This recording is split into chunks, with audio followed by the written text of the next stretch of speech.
I love signing day. Uh, Sometimes we forget there are kids today making their dreams a reality.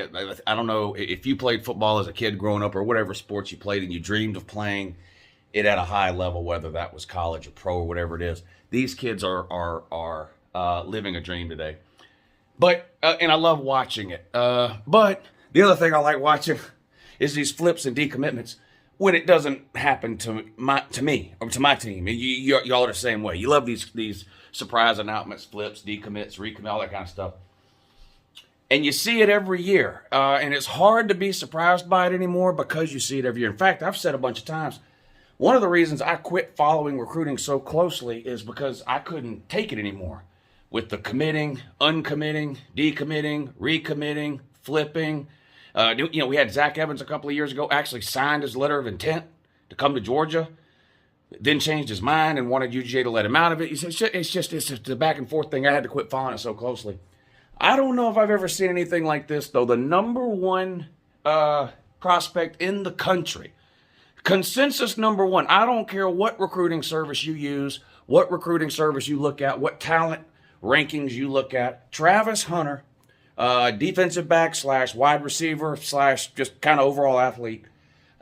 The consensus number one high school player in America has been committed to Florida State for almost an entire year. He committed around this time last year to Florida State, which really propped up Florida State's class and probably helped them all this past year in recruiting to go out and tell other recruits, look, we got Travis Hunter coming in.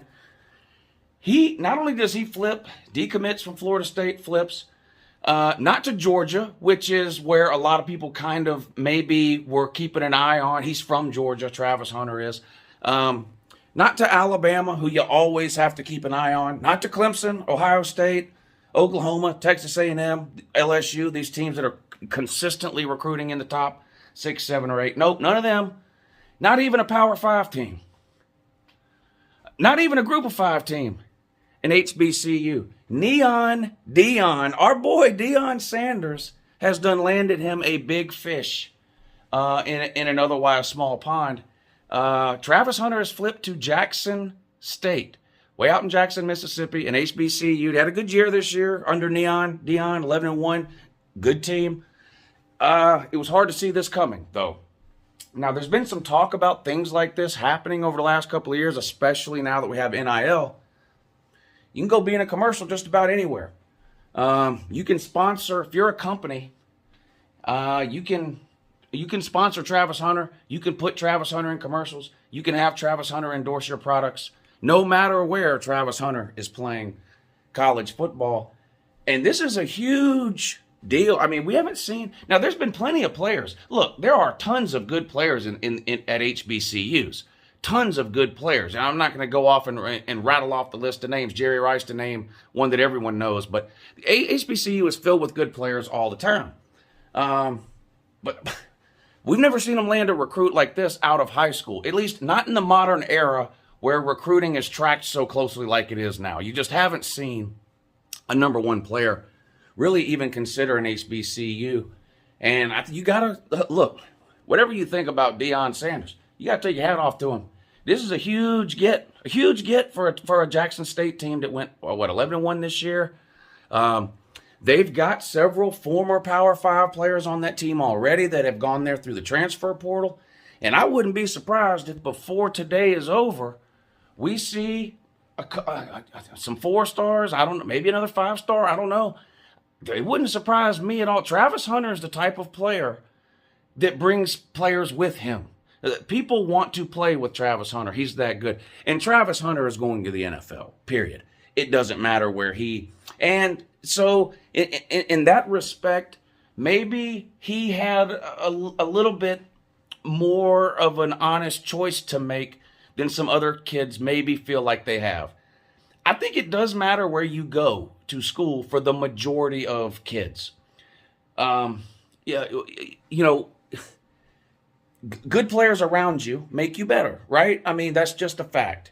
And so if you're a borderline type talent, maybe even a low 4-star type talent, you might be hesitant to go to an HBCU. You're going to be on TV less often. You're going to be talked about less often. These are just facts. And you're, generally speaking, going to be surrounded by less talent overall at an HBCU than you would at a traditional Power 5.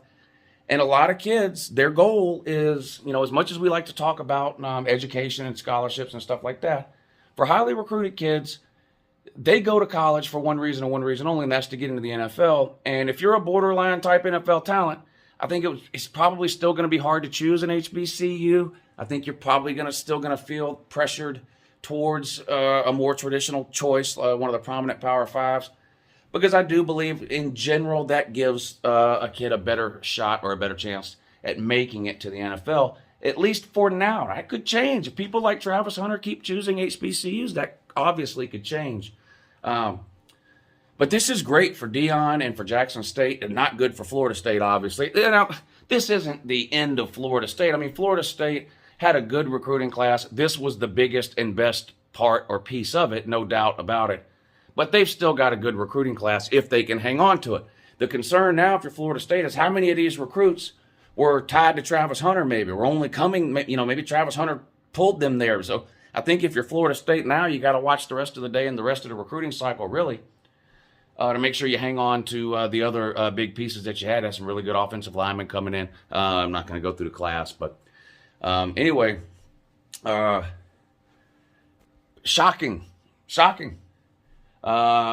Salute to Travis Hunter. Congratulations to Neon Deion, Jackson State, whatever Jackson State fans might be out there.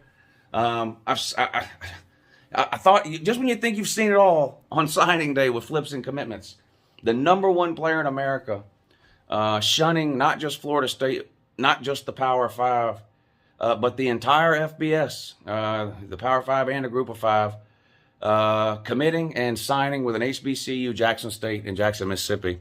Head coach, of course, Deion Sanders. Now, how are Florida State fans going to feel about this? Of course, Deion Sanders, one of, if not the best players to ever come out of Florida State. And he just pooped on your parade. He sure did.